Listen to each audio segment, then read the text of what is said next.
They only came in for a bottle of water, but found themselves in the middle of a robbery. The fake cop threatened the cashier and pointed a gun right at them until he realized who was in front of him.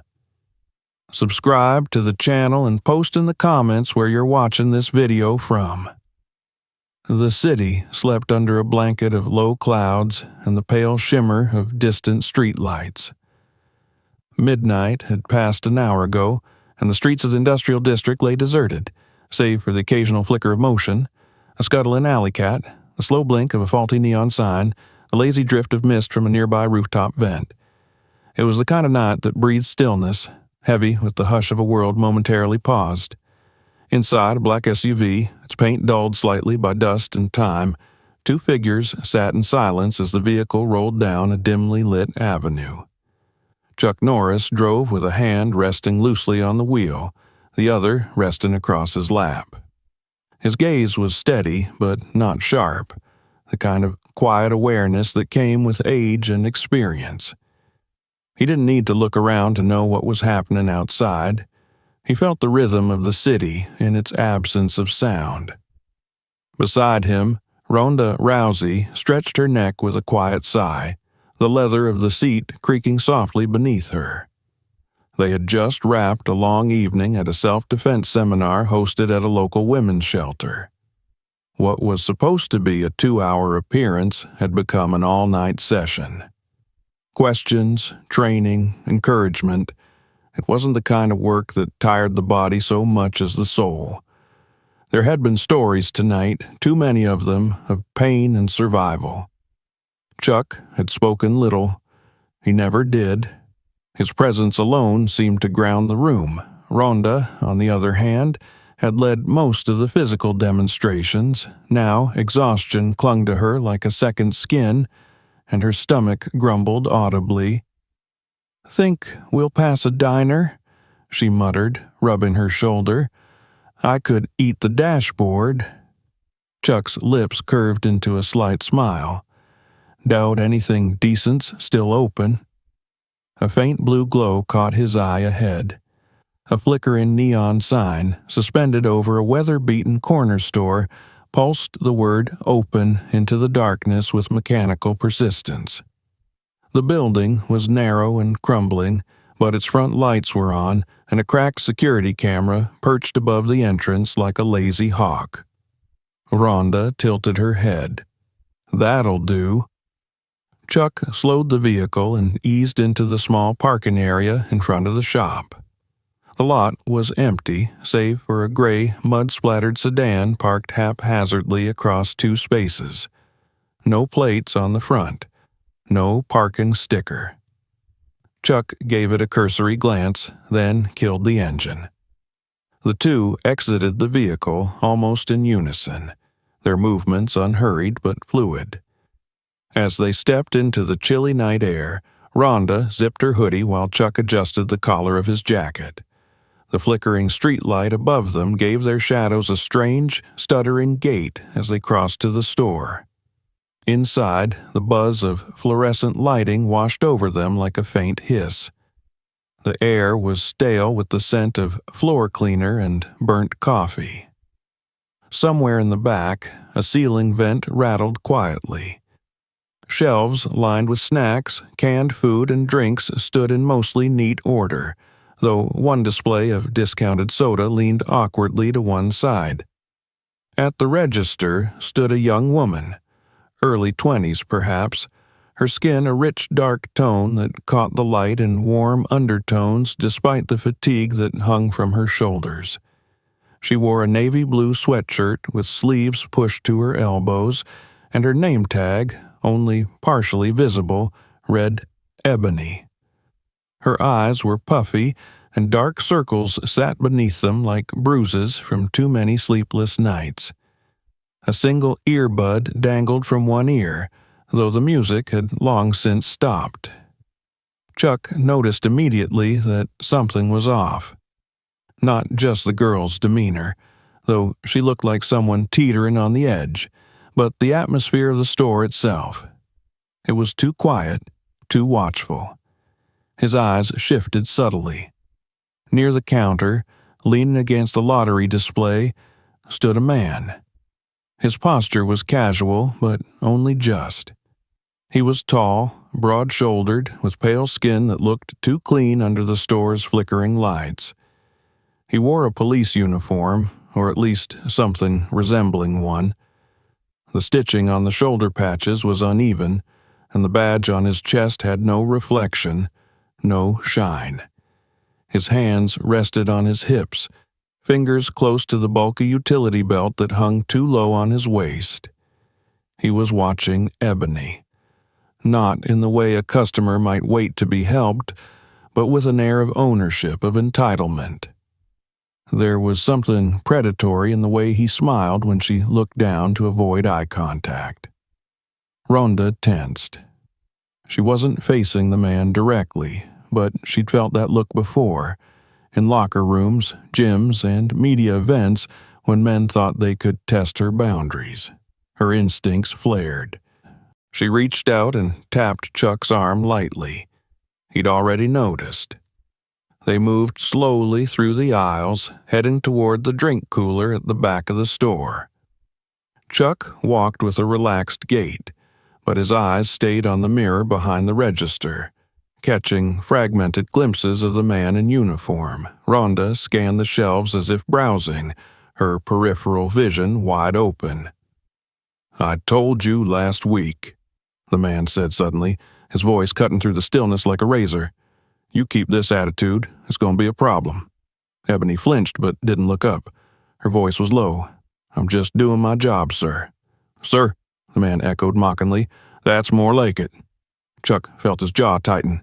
He reached into the cooler and grabbed 2 bottles of water, then nodded toward the aisle that led to the front. As they approached the counter, the man turned to them. "Evening," he said, voice smooth. His smile was thin, forced. "Just making sure everything's secure here." Chuck said nothing at first. He met the man's eyes briefly, then looked to Ebony. She was pale now, her hands moving with jerky precision as she rang up a sale for another customer who had just approached the counter, a tired-looking woman buying diapers and milk. The customer cast a nervous glance at the man in uniform, then took her change and left quickly, not even waiting for her receipt. "Appreciate the service," Chuck finally said, placing the bottles on the counter. The man nodded. "Just doing my part, keeping people safe." Ronda's voice was calm but cool. "Nice badge. New?" The man's face didn't move. "Department issued." "Which one?" Chuck asked casually. "Metro Division." His reply was instant, rehearsed. Ronda looked him over again.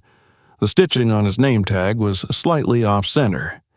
His belt held a flashlight, handcuffs, a radio that wasn't turned on, and a holster with what looked like a sidearm, but the grip was too pristine, too polished. Chuck paid for the water, making a show of taking his time. He could feel the tension in the room thickening like steam. Ebony's hands trembled slightly as she passed him the change. Their fingers brushed. Her skin was cold. They stepped aside, but didn't leave. Instead, they stood near a shelf of trail mix, sipping their drinks in silence, watching. The man returned to his lean against the counter, arms crossed now. "Some folks don't appreciate how much we do," he said, loud enough for Ebony to hear. "Think they can talk back, disrespect the badge, like it's a game." No one answered. Ebony glanced down at her feet. Chuck watched her closely. She was shaking now, but holding it in with desperate strength. Ronda set her bottle down on a nearby shelf. She didn't look at the man, but her body shifted ever so slightly, angling toward the register. Chuck mirrored her. The rhythm of the night had changed. The air felt colder, tighter, like the pause before a thunderclap. Ebony's lips moved, almost imperceptibly. Not a word. A name, maybe. A prayer. Chuck placed the bottle cap back on his drink and screwed it tight. He didn't like what he felt coming, and the night was only beginning. The air inside the store had thickened, not physically but perceptibly, like a shift in pressure before a coming storm. Chuck could feel it in the weight of silence that settled between movements, in the way Ebony's shoulders rose and fell more quickly now, in the rigid stillness of the man who called himself an officer. There were nights when something hung in the air, something dangerous, and Chuck had learned long ago never to ignore that instinct. He stepped back slightly, resting one arm on the shelf behind him as if simply contemplating the price of a protein bar. In truth, he was watching the man near the register from the reflection in the glass door of the cooler. Ronda moved the same way, casual but precise. She leaned over to inspect a rack of gum, her face unreadable, though every muscle in her posture was coiled and ready. The man in the uniform didn't take his eyes off Ebony. He watched her like a hawk watches a rabbit, not because he was hungry, but because he knew she couldn't fly away. There was an ugly familiarity to his posture, the way he shifted his weight just enough to block her space behind the counter without ever touching her. He smiled again, lips thin and humorless. "You know," he said, adjusting his belt slightly, "I've been doing this a long time. I can spot attitude a mile off. And you've got it, girl." Ebony stiffened at the word. Her hands dropped slightly beneath the counter, perhaps toward a button, perhaps simply to hide the tremble in her fingers. She didn't answer. Chuck saw the subtle flick of her eyes toward the side wall, toward the tiny black dome of the security camera mounted high in the corner. It looked old, dusty, a relic from another era. Whether it was recording or not was anyone's guess. "I asked you a question," the man pressed. "Is that how you treat a law enforcement officer, huh?" Ronda straightened. "You okay there?" she asked, loud enough for her voice to carry clearly. Her tone was light, almost friendly, but her eyes were anything but. The man looked over, the false smile returning. "Just handling business.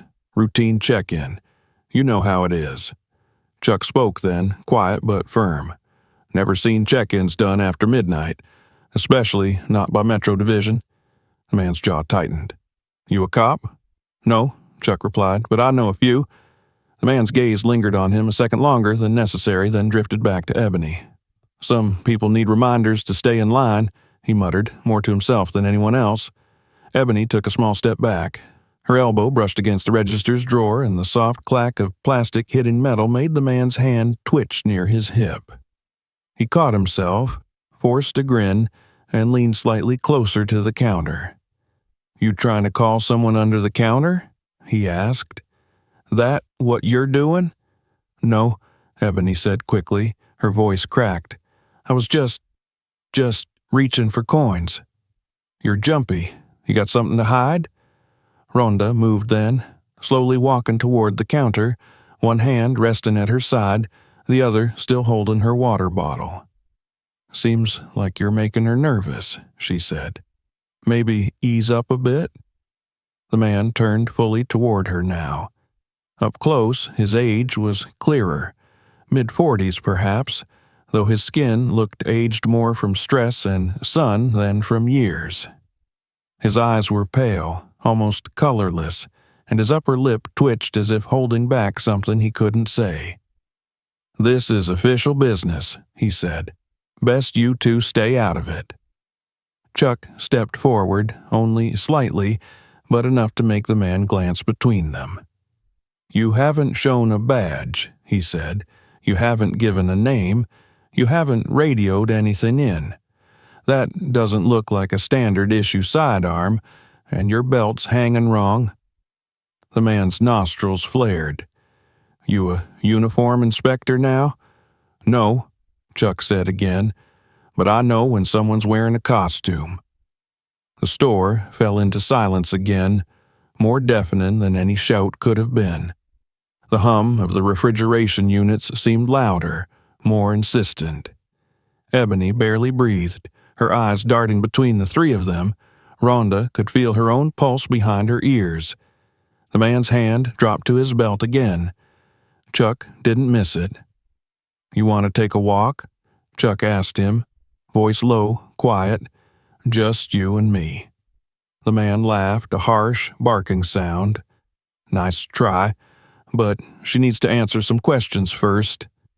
Ebony's voice came out brittle. "I already told you. I don't know what you're talking about. You keep saying I'm under review, but you never said for what. You never even gave me your name." The man's expression turned cold. "Don't talk back." "I have a right," she began, but he slammed his palm on the counter, cutting her off. "You don't have rights when you lie to an officer." Ronda took a sharp step forward, placing herself fully between Ebony and the man. Her eyes were ice now. "That's not how the law works." The man's hand moved fast, too fast. He reached beneath his coat and withdrew the sidearm with a practiced familiarity, leveling it just enough to suggest control, but not enough to trigger immediate reaction. Still, it was a gun, and it was out. "Back off," he said, voice cold as stone. "Both of you." Chuck didn't flinch. Neither did Ronda. They stood there, inches apart, the space between them charged like the air before a lightning strike. Ebony gasped. "Please, don't." "Shut up," the man barked. "All of you. Back. Off." Chuck raised his hands slightly, palms open. "You don't want to do this." "I said shut up." The weapon trembled just enough for Chuck to notice. His eyes narrowed. This man wasn't stable. His anger was covering something, fear, maybe, or desperation. "Why don't you put the gun down?" Ronda said softly. "You've got 2 witnesses, a security camera, and a cashier who's done nothing wrong." The man's laugh returned, harsher this time. "You think that camera's real? You think anyone cares what happens in a place like this? I could walk out right now and no one would lift a finger." "That's where you're wrong," Chuck said. "Someone already has." The words hung in the air like a silent echo. The man's face shifted slightly, confused. "What?" "You've made a mistake," Chuck continued. "You picked the wrong store. You picked the wrong girl. And you definitely picked the wrong night." The man opened his mouth to respond, but his radio, still clipped to his belt, sputtered static. Real static. Then a voice crackled through, unfamiliar and sudden. "Unit 23, do you copy? We've received a report of disturbance at Clarkson Market. Please confirm your position." The man stared at the device, then back at them. For the first time, his expression faltered. Chuck took a step forward. Ronda didn't move, and Ebony, still frozen behind the counter, reached down slowly, her fingers brushing the emergency button beneath the register. The man saw the motion and raised the gun again, higher this time, more deliberate. "Don't you dare." "Too late," Ronda said. Outside, distant sirens began to wail, and everything changed. The sirens were still distant, faint as whispers in the wind, but their meaning was loud enough to shift the air inside the store. Chuck heard them first, registered the subtle change in the imposter's eyes as recognition dawned. For one brief moment, the man's composure fractured, like glass webbing beneath pressure, and behind his forced authority a crack of panic gleamed through. Then the mask returned. The man jerked the pistol toward Ebony again, though his grip now betrayed the uncertainty in his bones. His knuckles were white, jaw set too tight, and sweat had begun to collect near his temple despite the coolness of the store.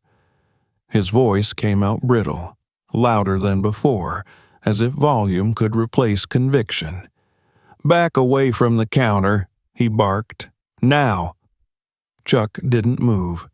He took in every twitch, every slight movement of the man's trigger finger. He had seen this look before. Cornered animals trying to act like predators. It was no longer just about control. It was about fear. And fear made people unpredictable. Ronda held her position beside Ebony, shielding her instinctively. Her eyes didn't leave the weapon. Her stance hadn't shifted, but her breathing slowed, her center anchored. She was ready, waiting for the one inevitable mistake. You heard me, the man snapped again. Get out from behind the counter, all of you, against the wall. I'm not moving, Ronda said flatly. You think this is a joke? The man's hand twitched, the barrel of the pistol swaying with his rising panic. Chuck's voice came low, quiet, but carved with steel. Put the gun down before you do something you can't take back. The man glanced toward the door, as if he could see through the metal and glass to where the flashing reds and blues would soon arrive. A muscle in his cheek twitched. They're not coming for me, he said sharply, more to himself than to them. They don't even know I'm here. You sure about that? Ronda asked, tilting her head. Because it sounds like they're coming straight for this place. They're just responding to some dumb alarm. His tone cracked under its own weight. Standard protocol. Chuck watched him carefully. You've done this before, haven't you? The man didn't answer. You've walked into places like this, flashed your fake badge, used your fake authority. You pick stores without night security. You pick women who look like they won't fight back. And you count on nobody looking too closely. Still no answer. But something in the man's posture shifted. He wasn't leaning into the authority anymore. He was leaning into survival. Ronda stepped slightly to the side, her feet never leaving the floor, placing her body even more squarely between the gun and Ebony. Is that what this is? She asked. You thought this would be like the others? Just another scare job? His eyes narrowed. You don't know anything about me. I know cowards, Ronda said, and I know what they look like when they're about to run. I'm not running. He said it like a vow, but it came out like a whimper. I'm taking what I came for. And what is that? Chuck asked. Money? Power? Or just someone else's fear? The gun wavered again. Ebony, still crouched just behind the register, pressed herself back into the shelves behind her. Her lips were moving, silently. Not praying, not pleading, counting. She was counting her breaths. She didn't know why it helped, but it did. 1, 2, 3. The man swung the pistol toward Chuck. I said against the wall. Chuck raised his hands again, taking a slow step forward. You're not going to shoot me. You don't know what I'll do. I do, Chuck said calmly, because if you were going to shoot anyone, you would have already. You're not here to kill, you're here to scare. The imposter's hand trembled. Don't push me. You already pushed yourself, Chuck replied, when you put on that uniform, when you stepped in here tonight. I am the law in this room, the man screamed. No, Ronda said, stepping forward now, too. You're just wearing a lie. The door rattled behind them, not the police yet, but the echo of another vehicle parking outside. The man's eyes darted toward it, and in that instant the illusion cracked completely. He looked like what he was, a man who had relied too long on a borrowed symbol of power, who had convinced himself that intimidation was invincibility. His voice dropped into a hiss. She knows my face. She'll talk. No, Chuck said, she'll survive. And that was the breaking point. With a shout, the man reached into his jacket and pulled something else free. A second weapon, this one a folding baton. He flicked it open with a snap and lunged toward Ronda, the pistol still raised but no longer steady. It was a clumsy attack. Ronda sidestepped the baton strike with practiced ease, letting it whistle past her ear. She caught the man's arm just below the elbow, twisted, and slammed the limb down onto the edge of the counter.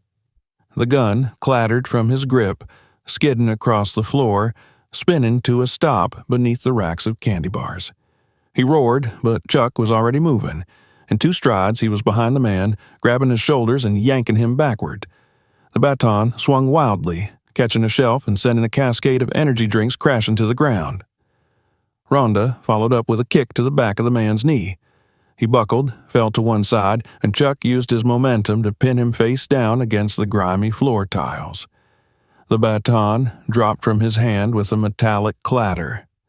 The fight, such as it was, ended in less than 10 seconds. Chuck knelt on one knee, keeping the man pinned, arms twisted behind his back.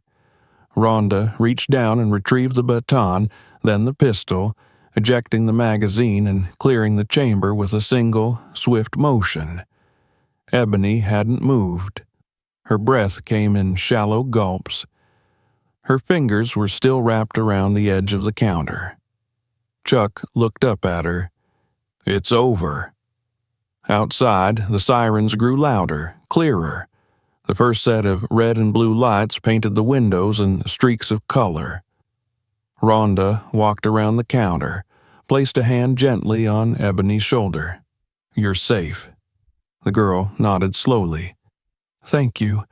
I didn't know if anyone would—" "You're not alone," Ronda said. "Not tonight." Chuck stood, hauling the subdued imposter to his feet. The man no longer struggled. His face was blank now, slack with the sudden, crushing realization that the power he thought he wielded had dissolved entirely. He looked like someone waking up from a nightmare only to find that it was real, and he was the monster in it. Police vehicles filled the parking lot now, 4 units, officers spilling out with weapons drawn and radios crackling. They moved with precision, professionalism, urgency, but also caution. From the outside, they didn't know what waited within. Until the door opened, and Chuck calmly stepped forward with the man in custody. He handed him over without a word. The lead officer, a sharp-eyed man in his 50s with a silver stripe at his temple, holstered his weapon as soon as he recognized Chuck. "Norris?" he asked, eyebrows lifting. Chuck gave a single nod. "He's not one of yours." The officer took the imposter and turned him toward the flashing lights.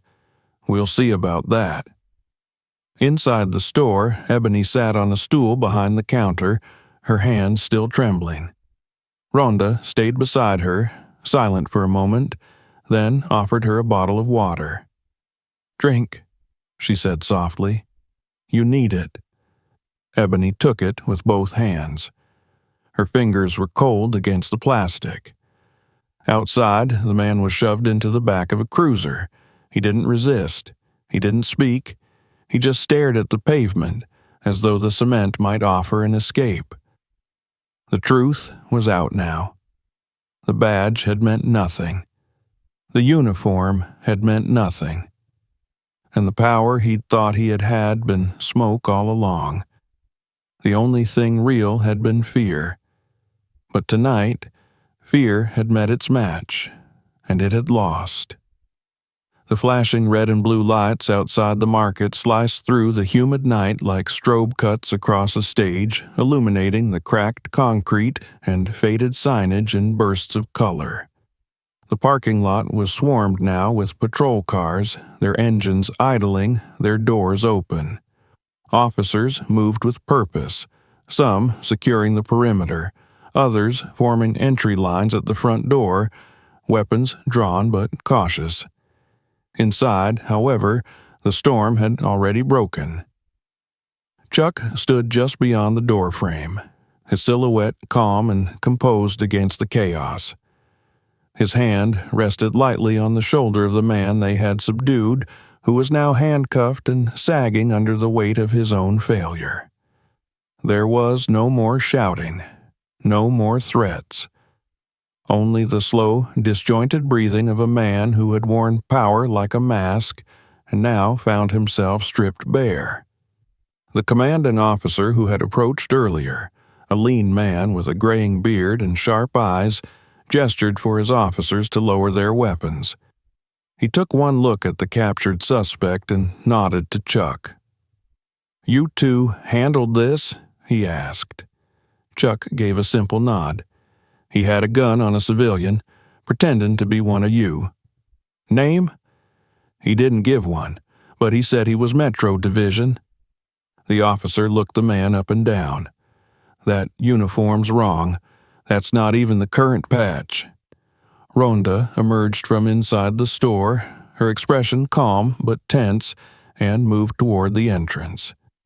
Behind her, Ebony remained seated on the stool behind the register, her hands cradling a half-empty water bottle, eyes fixed on the floor. She was trembling, though less now. Her breath came more evenly, but the color in her face was still slowly returning. "He had her pinned in with a weapon drawn," Ronda said as she joined Chuck at the doorway. "Tried to make it look like official procedure. Threats, intimidation, and he was escalating." The officer nodded, his voice low but respectful. "We've had complaints like that. Reports, unconfirmed. Some women didn't want to go on the record. You two just gave us the break we needed." Officers moved in to retrieve the imposter. Two younger patrolmen flanked him, and though he didn't resist, his posture screamed defiance. His lips curled as he was pulled away. "You don't know who I am," he snarled. "You think this is over?" Chuck didn't even blink.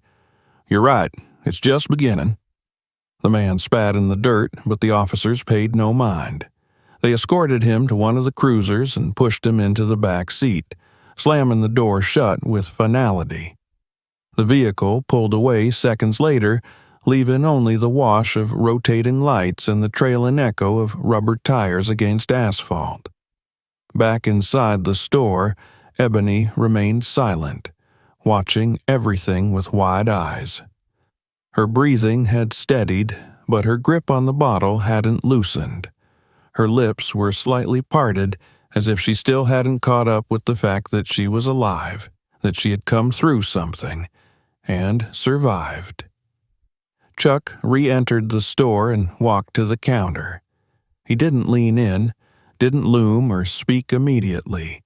He just stood there for a moment, allowing his presence to settle like a calming weight. "You okay?" he asked gently. Ebony blinked, startled at first, then slowly nodded. Her voice was quiet, raw.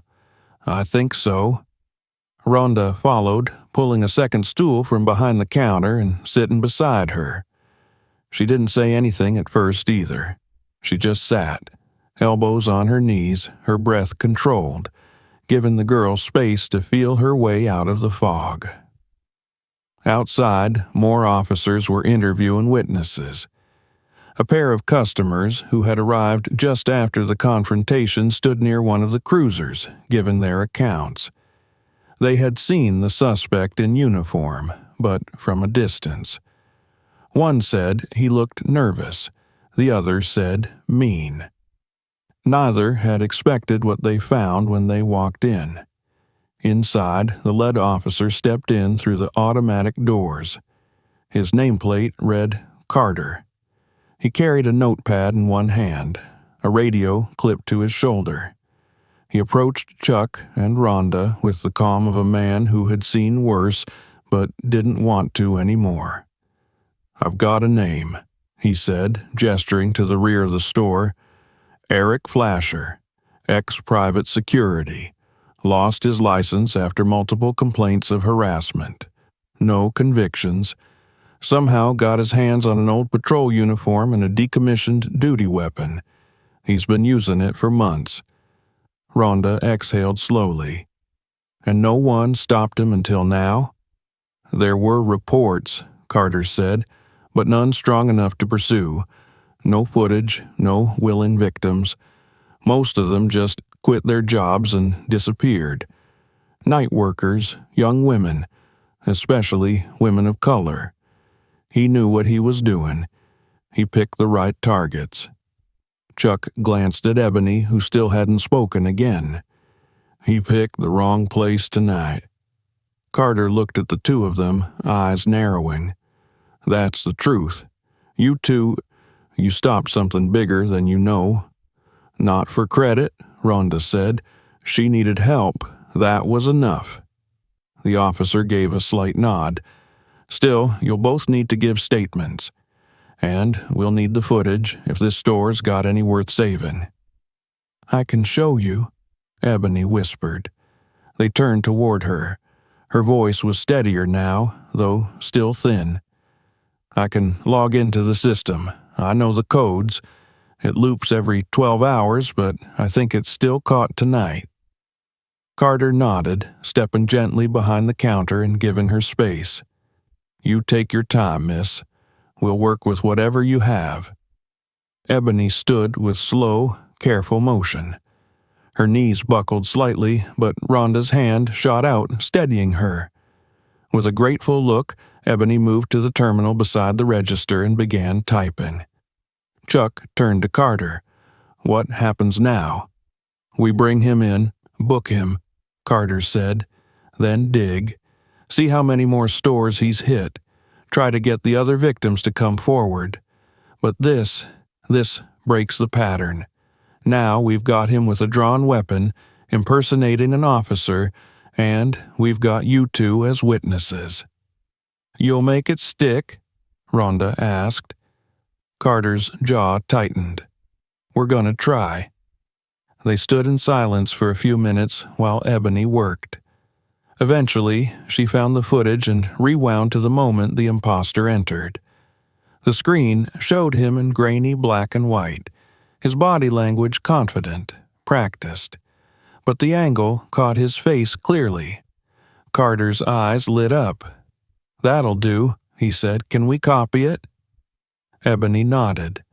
I'll burn it to a drive. As she worked, Carter looked back to Chuck and Ronda. I've seen a lot of things, but this was one wrong breath from going sideways. That girl, she could have died tonight. She didn't, Chuck said. That's what matters. Outside, the crowd was dispersing. A few curious onlookers had gathered at the edge of the lot, but the officers kept them back. Reporters hadn't arrived yet, but they would. A call like this, with a fake cop, a hostage, and two well-known names stepping in, it would travel fast. Inside, Ronda moved to help Ebony steady a shaky coffee machine. Chuck stepped behind one of the fallen racks and began setting items back onto shelves. They didn't need to be asked. They didn't expect thanks. The world didn't need another headline. It needed someone to put things back where they belonged. Carter turned toward the exit, then paused. You two sticking around? For a bit, Chuck said. She shouldn't be here alone, Ronda added.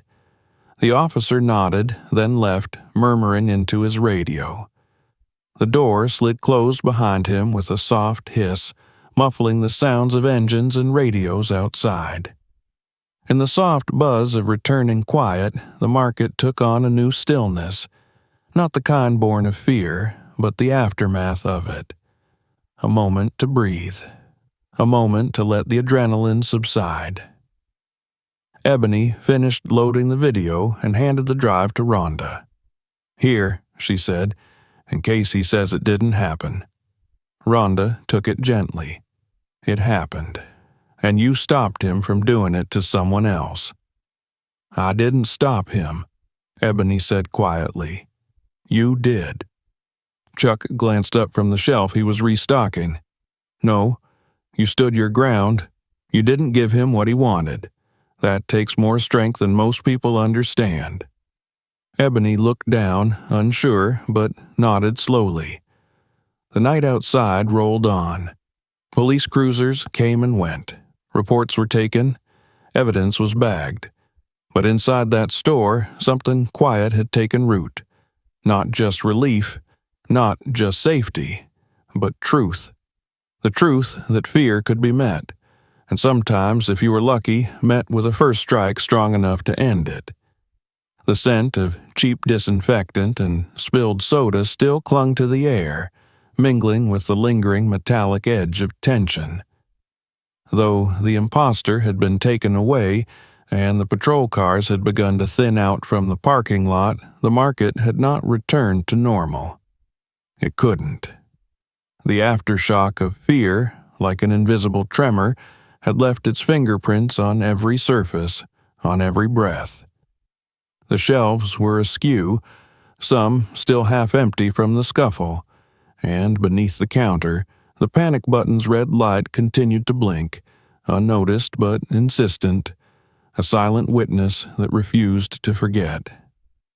Ebony sat behind the register, no longer trembling, but not quite still. Her legs were crossed at the ankles, but her back remained upright and tense. Her hands rested in her lap, fingers intertwined so tightly they'd gone pale. The water bottle lay on its side beside her, forgotten. The store had grown quieter, the outside sirens fading into background noise. Inside, the hum of electricity and the occasional thump of a refrigeration cycle were the only constants. But under it all, something heavier lingered. Truth, freshly uncovered and still settling like dust after demolition. Chuck stood near the snack aisle, straightening an overturned display with quiet focus. He didn't speak. Didn't need to. His movements were slow and methodical, a silent rhythm of order in the wake of chaos. Beside the cooler, Ronda was kneeling, gathering cans that had rolled under a shelf during the fight. Each motion was deliberate, purposeful. This was how they worked, not just in the moment of conflict, but in the aftermath too. When the punches had stopped and the real damage revealed itself not in bruises, but in what was left standing. Detective Carter returned through the sliding door, his notepad tucked under one arm, a USB drive in hand. His steps were heavier now, weighed down with knowledge. He crossed the store, nodded briefly at Chuck, then looked toward Ebony, whose eyes met his with quiet strength. "We finished running him," he said. "Eric Flasher, 43 years old. Fired from Midgard Private Security last year. A dozen complaints, half a dozen investigations. Harassment, intimidation, abuse of authority, but nothing ever stuck. Most victims refused to testify. Some just disappeared." He placed the drive gently on the counter. "But tonight changes that." Ebony didn't speak at first, her lips pressed into a thin line. Then, finally, she said, "He knew I was alone, knew my schedule. This wasn't the first time he came here." Carter nodded grimly. That's how he operated. Picked his targets carefully. Preferred night shifts, single-staffed stores, women who looked like they wouldn't fight back. His eyes flicked to Ronda, then Chuck. He miscalculated. Ronda rose from where she was crouching and crossed her arms. "He's been doing this for months." "Best guess, longer," Carter said. "We found a duffel in his car, old uniforms, expired ID cards, gear, not just this store either. At least 5 others in a 10-mile radius. All night staff, all women. He never left bruises, never left evidence. But he left fear. That was his signature." Chuck looked up from the shelf he was resetting. "And you never caught him before." "We didn't have enough," Carter admitted. "And we didn't have anyone who could stop him in the moment." He nodded toward Ebony. "Until tonight." Ebony looked away. "I didn't stop him. I froze." "You didn't run," Ronda said firmly. "You didn't give him what he wanted. You held your ground. That's more than most." Carter leaned against the counter, folding his arms. "There's more. He had a second address listed, Storage unit over on Maple. We're sending a team there now, but it's not just what he did that matters. It's what he said after." Chuck turned to face him fully. "He talked?" "Some," Carter said. "Not a confession. Not yet. But enough to know he's been using the badge to get leverage. Pretending to be a cop gave him a shield, and he hid behind it." "He weaponized trust," Ronda murmured. "That's the worst kind." Carter's mouth tightened. "We also found a journal in his glove box. Not detailed, just names, times, notes. Your name was in it, Ebony." She blinked, her posture stiffened. "Mine?" "Yeah." Carter's voice softened. 3 entries. First one was over a month ago. Time of your shift. No other context. Second said, nervous, compliant, potential. Third said, push harder next time, no cameras. Ebony swallowed hard, her throat tight. "He was planning something worse." "I think so," Carter said, "and you stopped it." Ronda stepped closer and sat on the edge of the counter. "He's not coming back. You understand that, right?" Ebony nodded slowly, but her eyes still looked distant. "It just doesn't feel real. One minute I'm ringing up soda, the next—" Chuck finished stacking the final bag of chips and approached. "It was real, and you survived it." For a moment, silence settled again. Not oppressive this time, but heavy with meaning. Then Carter spoke, lowering his voice. "There's something else." They turned toward him, instinctively wary. "There's a possibility he wasn't acting entirely alone," Carter said. "We've got reason to believe he may have had someone feeding him store schedules, employee rosters. There's no way he could have known some of these places were unguarded unless he had help." Ronda narrowed her eyes. "An inside source?" "Possibly. Could be someone in a cleaning crew, maybe someone in one of the delivery companies. Could be someone with access to shift data. We're working on it, but that makes this bigger." Chuck nodded slowly. "Which means he wasn't the only threat." "Exactly," Carter said. "And with him in custody, whoever helped him may try to run or clean up." "You'll need evidence," Ronda said. "Witnesses. Stories that never got told. We're hoping now that someone stood up, others will follow." Ebony looked up at that. "You think they will?" "I think courage is contagious," Carter replied, "and tonight gave people a reason to believe they won't be alone if they speak." She nodded again, this time with a little more certainty. "I'll testify, whatever it takes." Carter smiled slightly, a rare and tired thing. "We'll be in touch." He turned to Chuck and Ronda. "And thank you. I know you didn't have to do this. Most people would have walked away." "We're not most people," Chuck said simply. Carter left then, radio in hand, stepping back out into the night. The door sighed shut behind him and the light dimmed slightly as the remaining patrol cars pulled away. Ebony stood and stretched, wincing slightly as the tension left her muscles. "I should clean this up." "You should sit," Ronda countered. "Let your body catch up to your mind." But Ebony shook her head. "If I don't move, I'll think too much. And if I think too much, I'll start to wonder if I imagined all of this." Chuck began restacking another shelf. "You didn't." "I know," she said, voice quieter, "but it still feels like I might wake up any second." Ronda picked up a fallen bottle of iced tea. "It's real, and you're still standing. That counts." They cleaned in silence for a while after that, not because there was nothing to say, but because sometimes silence was the best way to process something too big for words. Outside, the night carried on, unaware of the battle that had been fought and won within the narrow aisles of that modest store.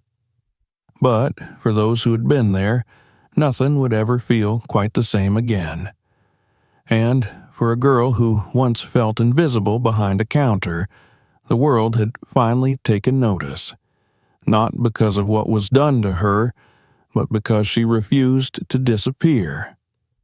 The silence inside the store had shifted again, not the brittle, fearful silence that had haunted it earlier, nor the stunned hush that followed violence, but something softer, deeper, a silence of afterthought, of things falling slowly back into place.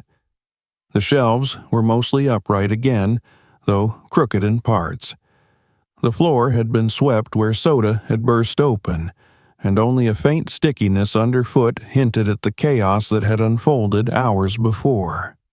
The light above the counter still flickered from the bullet hole overhead, but it no longer felt menacing. It was simply a reminder, a mark of survival.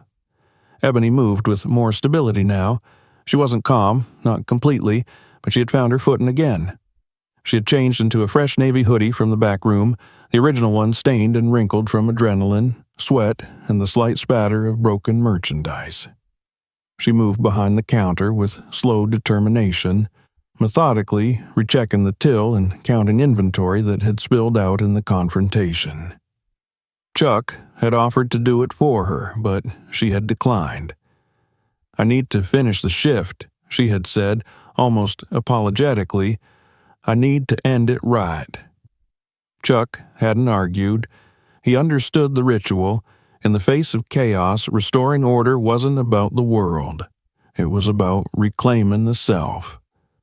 And for Ebony, putting things back where they belonged was the only kind of power she could hold right now. Outside, most of the patrol cars had gone. The glow of sirens had vanished from the glass storefront, leaving behind a dim, quiet parking lot and the subtle hiss of streetlights humming overhead. Only one cruiser remained, parked beneath the broken lamppost where it cast long shadows over the wet asphalt. Inside it sat Detective Carter, his face lit by the glow of a tablet screen. He returned shortly after, pushing the door open with a sigh and walking toward the counter. In his hand, he held a clipboard and a manila envelope. He looked more tired than before, but also more resolved. "We filed initial charges," he said, setting the clipboard on the counter. "Eric Flasher is being held without bail. Too much misconduct in his file. Tonight gives the DA what they needed to push it over the edge." Ebony stood behind the counter, her arms folded. "What about the rest, the other women, the other nights?" Carter nodded. "They'll be included. We're pulling surveillance from every store he's linked to. We've already got 2 managers who came forward, said they were too scared to file formal complaints before, but after hearing what happened here tonight..." He trailed off, but Ronda stepped in. It gave them courage. Carter gave her a small, tired smile. "Yeah, exactly that." Chuck leaned against one of the cooler doors, his arms crossed. "And the accomplice?" "We don't have a name yet," Carter said, "but we traced his storage unit. Found boxes of store schedules, employee names, even logs of night deliveries. There's no way he got that without help from someone inside a network. We're looking at contract cleaning companies, security vendors, delivery services, anywhere someone could quietly leak that kind of intel." "He was organized," Ronda said. "Too precise for a lone act." Carter's face darkened. "Yeah, that's what worries us."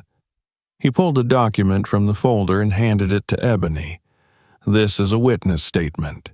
You're not obligated to sign anything tonight, but if you're willing, we'd like to move forward with your testimony." Ebony took the paper with steady hands. "I'll sign it. Take your time." "I've had time," she said. "Too many nights watching him linger in here, thinking I was imagining it, wondering if I was just being paranoid. Tonight proved I wasn't." Carter pulled out a second document, thinner. This is your temporary protection notice. We're assigning a unit to check in on you for the next several days.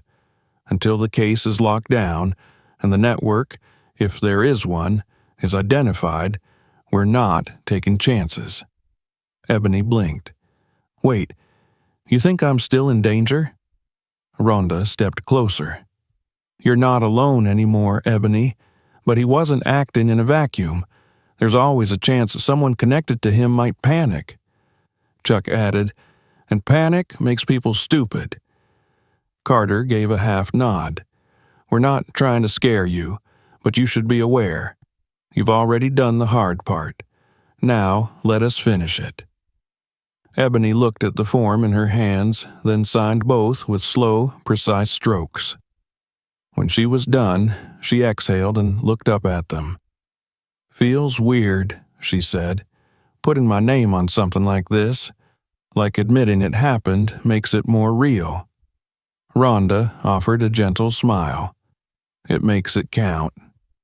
Carter packed the signed documents back into the envelope and took a final look around the store. "You'll probably get calls in the next few days. Reporters, mostly. We didn't release your name, but your photo's circulating. The one with Chuck and Ronda. It's gone viral." Ebony looked toward her phone, which lay on the counter face down. "I haven't checked. I turned off notifications." "That might be smart," Carter said. "There's support out there, sure. But people say things when they're behind screens. Don't let that noise drown out what really happened." "I won't," she said. The detective gave one last nod, then turned toward the door. He paused before stepping out. "Thank you," he said. "You stood up tonight. Not everyone does. And for what it's worth, you weren't supposed to be alone." Then he left. The store grew quiet again. Chuck returned to restocking a final shelf. Ronda wandered down an aisle, straightening small items with an idle grace. Ebony sat on the stool behind the counter and stared ahead for a long moment, then slowly turned her phone face up. She unlocked the screen, hesitated, and opened her photo gallery. The image she had taken before everything fell apart was still there. Her, standing between Chuck Norris and Ronda Rousey, both of them smiling politely. She looked different in the photo, less alert, more unsure of herself, like she was posing beside an idea, not two real people. The irony hit her hard now. They had just been two customers, two strangers passing through. Then they had become something else. They had become the reason she was still here. She tapped the image, stared at it, then opened her social media app. Thousands of likes, hundreds of comments, messages from strangers, news outlets, friends she hadn't heard from in years. Words like hero and brave littered the feed, along with hashtags she never imagined would follow her name. "People are calling me strong," she said aloud. Ronda, halfway down the aisle, looked over her shoulder. "Because you are." "It doesn't feel like I was," Ebony replied. "I froze. I couldn't move. I couldn't even scream." Chuck glanced up. "You stayed. That's more than most." Ebony thought about that, then closed the app and set the phone down. "What happens now?" "Now," Ronda said, "you heal. You let the system do its job, and you don't let what happened tonight define who you are." Chuck added, "But don't forget it either." The automatic doors opened again, and an older man in a maintenance uniform entered. He looked around at the mess, blinking at the fallen displays and scattered products. "Did I miss something?" Ebony smiled faintly. "Little bit." The man walked slowly down the aisle, scratching the back of his head. "Gonna be a long night." "I've had longer," she said. Chuck chuckled and handed the man a mop bucket.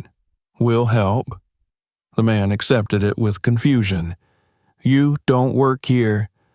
"We helped make the mess," Ronda said. "We'll help clean it." Together, the four of them worked in silence. The clock above the counter ticked past 4. The sky outside remained dark, but it was the darkness before dawn. A different kind of dark.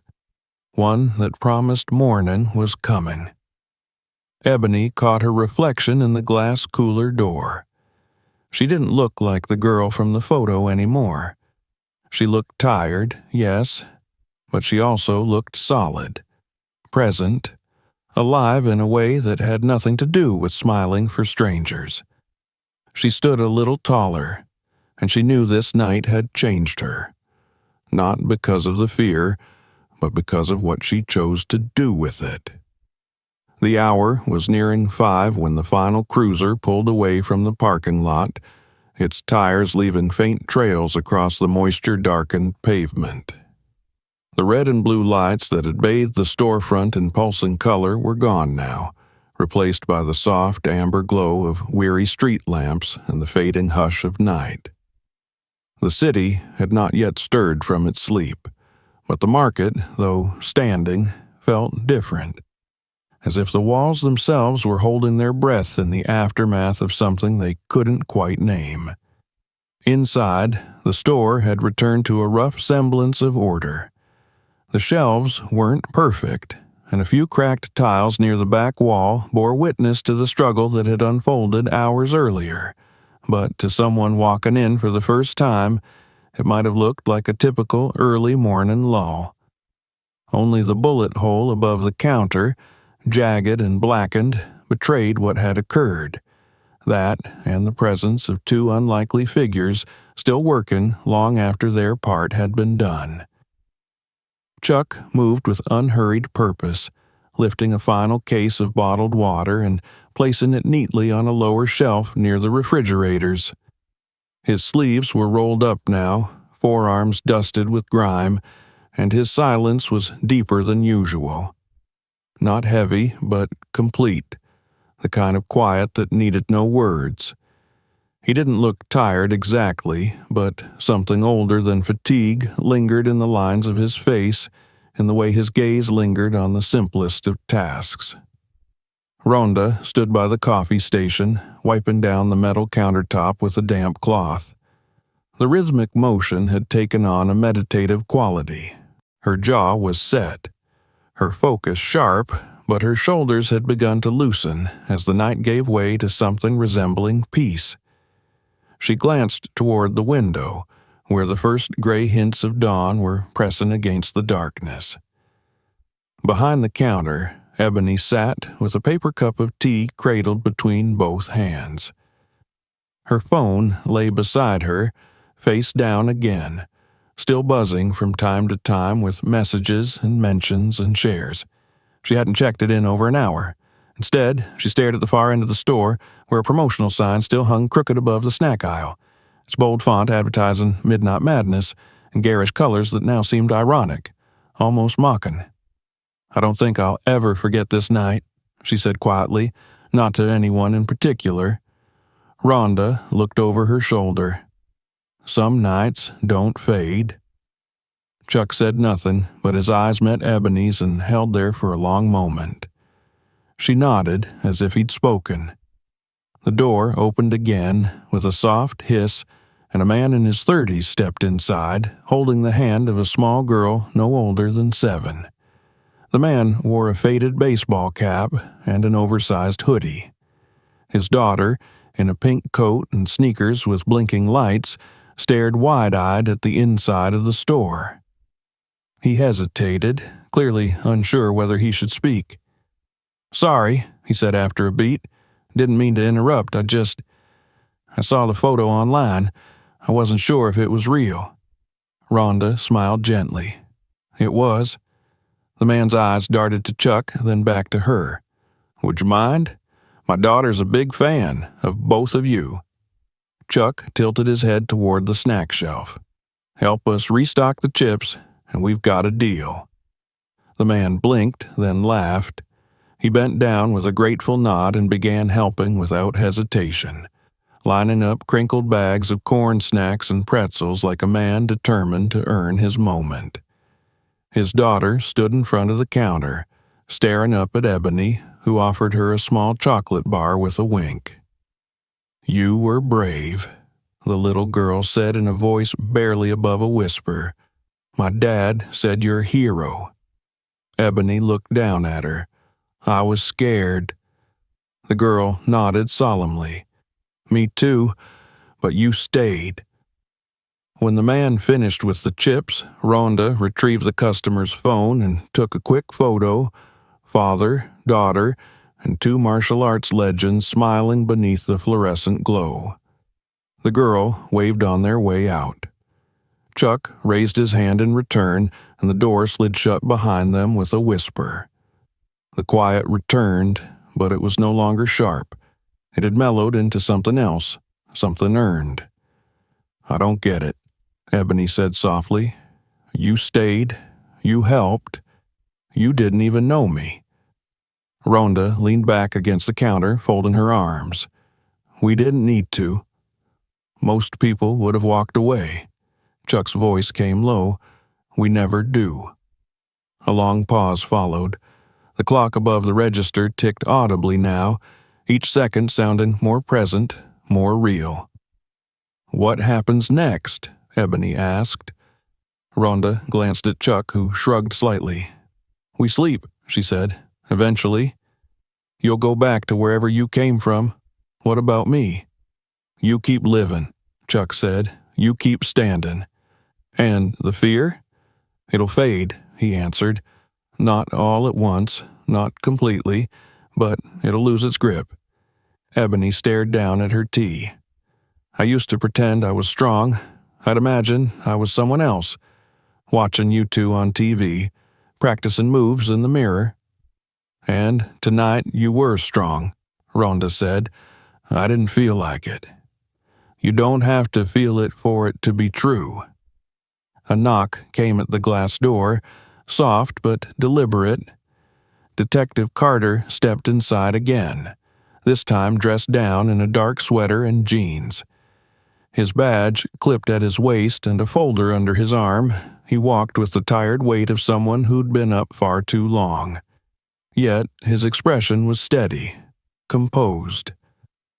"I figured you two might still be here," he said, nodding toward Chuck and Rhonda. "Not done yet," Chuck said. "I brought updates," Carter replied. "Didn't feel right leaving things where we left off." He placed the folder on the counter and flipped it open, revealing still images from surveillance footage. Flasher walking into the store, drawing his weapon, the moment the gun fired, the precise second Rhonda stepped forward. Then Chuck's takedown. Freeze frames of reality, captured forever. "Evidence like this," Carter said, "makes it impossible to spin the story. He's done. The DA's already working on the case. We'll tie everything we've got to this night." "What about the others?" Rhonda asked. Carter nodded. "We've identified two more victims who didn't file reports but kept notes. One of them had a recording. They're ready to testify now." "And his network?" Chuck asked. "We've made progress. His storage unit gave us a name, a former cleaning contractor with access to schedules. He's in the wind now, but we'll find him." "Anything on threats to Ebony?" Rhonda's voice sharpened. "Not so far, but we're keeping a patrol close by until we're sure. You'll be safe," he said to her directly. "No one's getting near you again." Ebony's mouth quivered slightly. "And if they try?" Carter's tone firmed. "Then they'll learn what he did." He closed the folder and looked back at Chuck and Rhonda. "For what it's worth, this won't be forgotten. You changed something tonight." "We didn't come for change," Chuck said. "Just water." "Still," Carter said, "you gave people something real. That matters." He nodded once more, then left. The door closed gently behind him and the lights of his car faded into the distance. Dawn crept through the edges of the sky outside. The inky black had softened to deep blue, and a bird somewhere beyond the alley gave a tentative chirp as if testing the morning. The automatic lights in the market flickered again, transitioning from overnight mode to daytime cycle. Ebony stood up, her tea now gone cold. "Will you come back?" she asked. Chuck smiled faintly. "Maybe." "Next time," Ronda added, "we'll just buy the water." They gathered their things slowly. There was no rush now. The danger had passed, the story already told. But before leaving, Chuck paused beside the counter and looked up once more at the bullet hole in the ceiling. A single flake of plaster drifted down, landing silently on the floor. "You'll want to get that patched," he said. Ebony looked up with him, her voice soft but steady. "I might leave it, just for a while, so I don't forget." He nodded once, then turned. As they stepped through the doors and into the early morning air, Ebony called after them, "Take care of yourselves." Chuck looked back over his shoulder. "You too, and move that panic button closer." She laughed, this time genuinely without fear. "I will." The doors closed behind them with a soft sigh, and the two walked across the empty lot. Their SUV sat alone under the paling sky. Chuck opened the driver's door and climbed in. Ronda slid into the passenger seat. They sat for a moment in silence. "So," Ronda said eventually, "pancakes?" Chuck started the engine. "Pancakes." The vehicle rolled slowly down the street, merging with the quiet rhythm of a city beginning to stir. Behind them, the market faded from view, just another store on just another block, now part of a story that few would ever fully know. But inside, Ebony stood behind her counter, staring at the door that had closed behind two strangers who changed everything. The buzz of her phone resumed, but she ignored it. She wasn't hiding anymore. She was here, and she would never be invisible again.